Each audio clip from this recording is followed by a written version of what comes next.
दोस्तों, एक महिला अपने खेत में गेहूं की बुआई करती है और बुआई करने के बाद उसमें जो है पानी वगैरह लगा देती है। उसके बाद उसको खाद और यूरिया की ज़रूरत होती है, लेकिन जहां पर सरकारी खाद और यूरिया मिलती है वहां पर वो जो है कोऑपरेटिव में जाकर के वो लाइन लगाती है और लाइन लगाने के बाद 2-3 दिन तक जो है वहां पर जाती है और जाने के बाद लाइन लगाती है। लेकिन चूंकि इतनी ज़्यादा किल्लत होती है यूरिया की, तो वहाँ पर कम ही बोरी आ पाती थी और लाइन काफ़ी ज़्यादा लंबी लगती थी, तो इसलिए उसको जो है वहाँ पर खाद और यूरिया नहीं मिल पाती है। उसके बाद एक दिन जो है एक और युवक जो है उसी में उसके आगे पीछे जो है लाइन में लगा हुआ था। तो काफ़ी ज़्यादा ठंड का मौसम था, तो वो कहने लगता है कि इतनी देर हो गई है लगे हुए और अभी तक जो है खाद और यूरिया नहीं मिल पाई है। तो जो है चलो चलते हैं, जो है चाय पीते हैं और समोसा खाते हैं। उसके बाद जो है उसको साथ वो जाता है, उसको भी साथ में लेकर के जाता है, चाय नाश्ता पानी करता है और उसी दौरान जो है उस महिला से उसकी दोस्ती हो जाती है। और दोस्ती होने के बाद वो उससे कहता है कि एक सचिव है हमारे जानने वाला और उससे जो है कुछ जुगाड़ बन सकता है और उससे जो है मिल सकती है खाद जो है जुगाड़ से। उसके बाद वो उस महिला को जो है उस खाद का जुगाड़ बता करके उस महिला को झांसा दे करके उसके साथ जो है वो कई दिनों तक जो है गलत काम करता है। दोस्तों, उसके बाद जो नतीजा इसका होता है, दोस्तों ये पूरी कहानी जो है रियल कहानी है। इस कहानी को जब आप सुनेंगे तो वाकई में जो है वो चक्के रह जाएंगे। दोस्तों, इस कहानी को आप पूरा सुनिए। आदाब, नमस्कार, मैं शादाब खान। अगर आप हमारे यूट्यूब चैनल पर नए हैं तो हमारे चैनल को सब्सक्राइब कर लीजिएगा और कहानी अच्छी लगे तो लाइक ज़रूर कीजिएगा। दोस्तों, दरअसल ये कहानी जो है ये उत्तर प्रदेश का एक ज़िला लगता है बहराइच। दोस्तों, ये बहराइच ज़िले का एक गांव है बरगदवा और उसी बरगदवा में जो है ये 11 और 12 दिसंबर की जो है बात है। दोस्तों, एक जो कि महिला होती है जिसका नाम नीलम होता है और उसकी माँ की जो है 1 एकड़ ज़मीन थी। उस 1 एकड़ की ज़मीन पर जो है वो खेती करती थी नीलम और वो अपनी माँ के पास ही रहती थी। खेती करने के दौरान जब वो गेहूं की बुआई कर देती है और गेहूं की बुआई करने के बाद उसमें वो पानी भी लगा देती है। अब उसको चूंकि खाद और यूरिया की ज़रूरत पड़ती है, तो अक्सर आप लोगों ने देखा होगा कि खाद और यूरिया की जो है जो सरकारी खाद और यूरिया जहाँ पे मिलती है वहाँ पर काफ़ी ज़्यादा किल्लत होती है और लंबी लंबी लाइनें लगती हैं और मौके पर सभी को एक साथ नहीं मिल पाती हैं। तो इस तरीके से जो है वहाँ पर काफ़ी लंबी जो है लाइन लगी होती है कोऑपरेटिव पर, और जहाँ पर वो खाद मिलती है तो वहाँ पर वो पहले दिन लाइन लगती है लेकिन उसको वहाँ पर नहीं मिलती है, दूसरे दिन भी लगती है तब भी उसको नहीं मिल पाती है। तभी जो है वो जो सचिव वहाँ पर बैठते हैं उनसे वो बात करती है और कहती है कि हम बहुत परेशान हैं और हमको जो है ज़रूरत है खाद और यूरिया की लेकिन नहीं मिल पा रही है। तो वो कहते हैं कि ठीक है, आज तो ख़त्म हो गई है लेकिन अब जैसे ही आएगी मैं जो है आपको ज़रूर दिलवा दूंगा। दोस्तों, उसके बाद जो है जो जो लोग भी रह गए थे उसमें नहीं पाए थे, तो उसी में दोस्तों एक जो लड़का था जिसका नाम प्रदीप होता है, यानी कि वो युवक होता है, और वो प्रदीप जो है कहता है कि ठंड में इतनी देर जो है खड़े खड़े काफ़ी ज़्यादा परेशान हो गए हैं, ठंड भी लग रही है तो चलो कुछ जो है चाय नाश्ता पानी कर लेते हैं। उसके बाद वो उस महिला को साथ में भी ले करके जाता है, चाय नाश्ता पानी करता है, उससे जो है वो बातचीत करता है। बातचीत करने के दौरान दोनों लोग एक दूसरे को अच्छी तरीके से समझ जाते हैं। उसके बाद वो अपनी परेशानी बताती है और कहती है कि कई दिनों से परेशान है और खाद पानी जो है बिल्कुल भी नहीं मिल रहा है और हमारा खेत जो है सूखा जा रहा है, नमी ख़त्म हुई जा रही है और पानी भी लगाया था। और लेकिन तभी जो है वो कहता है, जो कि प्रदीप होता है, वो कहता है कि एक सचिव हैं जो हमारे जानने वाले हैं और उनसे अगर कहो तो एक जुगाड़ है और जुगाड़ से वो खाद यूरिया जो है आपको मिल सकती है। तो वो कहती है नीलम कि आखिर कैसा जुगाड़ है। तो वो प्रदीप कहता है कि दरअसल जो सचिव हैं उनसे जब हम इस बारे में बात करेंगे तो वो सचिव जो है रात के जो है 4 बजे आकर के शटर खोल करके वो जो है यूरिया और खाद जो है दे देंगे। तो वो कहती है कि बिल्कुल दिलवा दीजिए। तभी वो कहती है कि अगर जो है वो तुम्हारे जानने वाले हैं और तुम उनसे जो है ले सकते हो तो फिर तुम लाइन में क्यों लगे हो।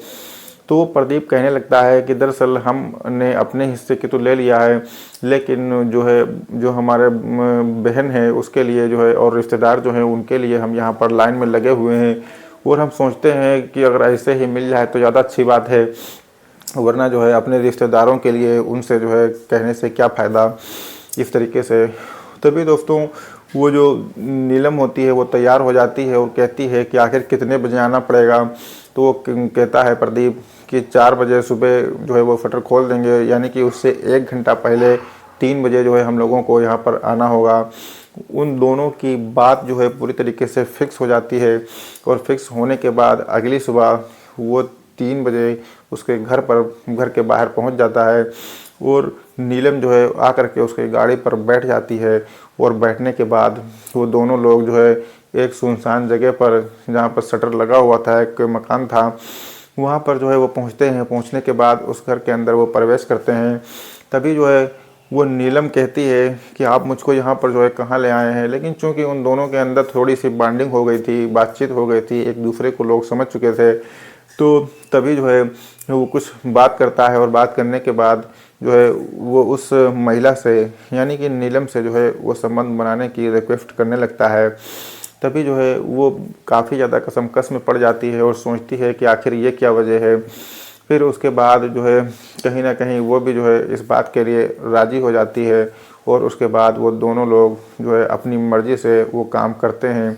और करने के बाद दोस्तों, चूँकि अब टाइम जो है काफ़ी हो चुका था, सुबह का तकरीबन 5 बज चुका था, उजेला हो गया था, तो अब वो कहती है कि अब यूरिया और खाद हमको दिलवा दो, सचिव से बात करो।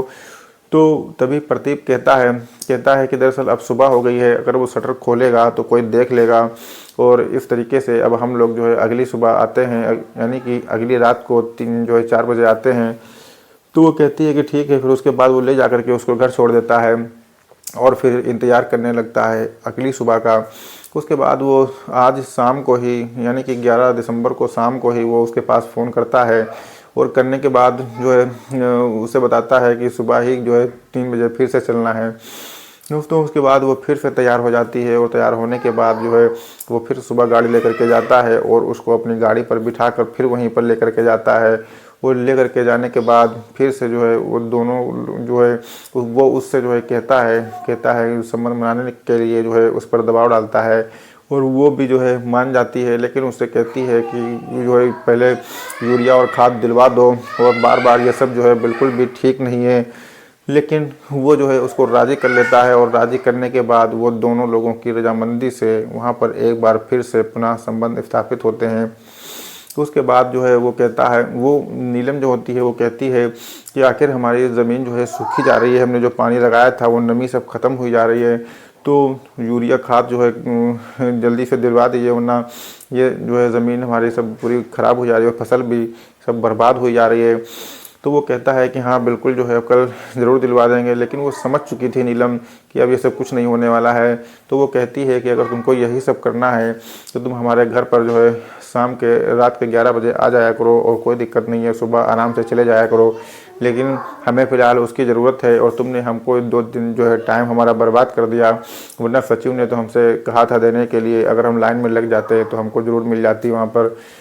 तभी दोस्तों वो अपने घर चली जाती है और जाने के बाद जो प्रदीप होता है वो प्रदीप सोचता है कि कहीं ना कहीं से जो है अगर कहीं ब्लैक में ही अगर 2 बोरी हमको मिल जाए, भले ही 200 रुपये ज़्यादा ले, तो हम इसको ला करके दे दें ताकि हम अपने जो है वादा भी निभा सकें, क्योंकि हमारी इससे ज़रूर लगती है। उसके बाद वो उसका इंतज़ाम करता है और 2 बोरी का इंतज़ाम हो जाता है। 200 रुपये प्रति बोरी एक्स्ट्रा दे करके वो उन बोरियों को ख़रीद लेता है। उसके बाद जो है वो रात के 11 बजे जाता है फिर उसके घर पर, और जो है अपना काम करके सुबह ही वो वहाँ से वापस आ जाता है। और वापस आने के बाद जो 2 बोरियाँ उसने खाद और यूरिया की खरीदी थी, उन बोरियों को वो जो है उसको दे देता है और वहाँ पर वो लोग जो है बुआई कर लेते हैं। वो नीलम जो होती है बुआई कर लेती है, उसकी फसल जो है सही होने लगती है। उसके बाद जब वो सुकून में होती है तो इस तरीके का इन दोनों का खेल जो रात वाला था ये सब चल रहा था। उसके बाद जो प्रदीप होता है वो प्रदीप उसके ऊपर दबाव बनाने लगता है, क्योंकि प्रदीप जो था वो एक अलग किस्म का इंसान था और वो एक गंदे किस्म का इंसान था। पहले उसने अपनी ख्वाहिश तो पूरी कर ली, लेकिन उसके बाद जो है वो अपने एक दोस्त के लिए जो है उसके ऊपर दबाव बनाने लगता है। उसके बाद जो है वो मना करती है, लेकिन जो है फिर से वो उसको बहला फुसला करके जो है मना लेता है फिर उसके बाद उससे उसकी दोस्ती करवाता है। 4-5 दिन वो लोग आपस में बातचीत करते हैं। फिर उसके बाद उसके साथ भी वो उसी काम करने के लिए मजबूर कर देता है और वो दोनों लोग भी एक दूसरे से जो है यही काम करते हैं। अब चूँकि जो नीलम होती है वो काफ़ी ज़्यादा जो है परेशान हो जाती है और सोचती है कि आखिर कैसे जो है छुटकारा पाया जा सके, क्योंकि वो प्रदीप के साथ तो अपनी मर्ज़ी से ये सब करती थी, लेकिन अब यहाँ पर जो है ये सब बहुत गलत हो रहा था। वो कहीं ना कहीं कई बार ये सोचती है कि पुलिस का सहारा ले लें, लेकिन वो सोचती है कि हमारी बदनामी होगी और लोग जानेंगे तो आखिर जो है क्या होगा। अब उसके दिमाग में एक आइडिया आता है, क्योंकि उसके भी जो है पहले से जो है प्रेमी थे, तो उनसे जो है जिससे चक्कर उसका चलता था नीलम का, उनको वो बुलाती है और बुलाने के बाद उनसे बातचीत करती है और पूरी प्लानिंग करते हैं। वो कहते हैं, वो नीलम उसको समझा देती है अपने प्रेमी को और कहती है कि रात के 11 बजे जैसे ही वो आएगा और आने के बाद तुम बाहर से जो है कुंडी लगा लेना और लगाने के बाद बाहर जो है शोर कर देना कि इनके घर में कोई घुसा हुआ है। दोस्तों, वो पूरी प्लानिंग के तहत वो बैठा हुआ था उसका प्रेमी, और रात के 11 बजे जैसे ही वो प्रदीप उसके घर के अंदर घुसता है, घुसने के बाद जो उसका प्रेमी था वो बाहर से कुंडी लगा लेता है और कुंडी लगाने के बाद बाहर गांव में शोर मचा देता है कि इनके घर में कोई घुसा हुआ है।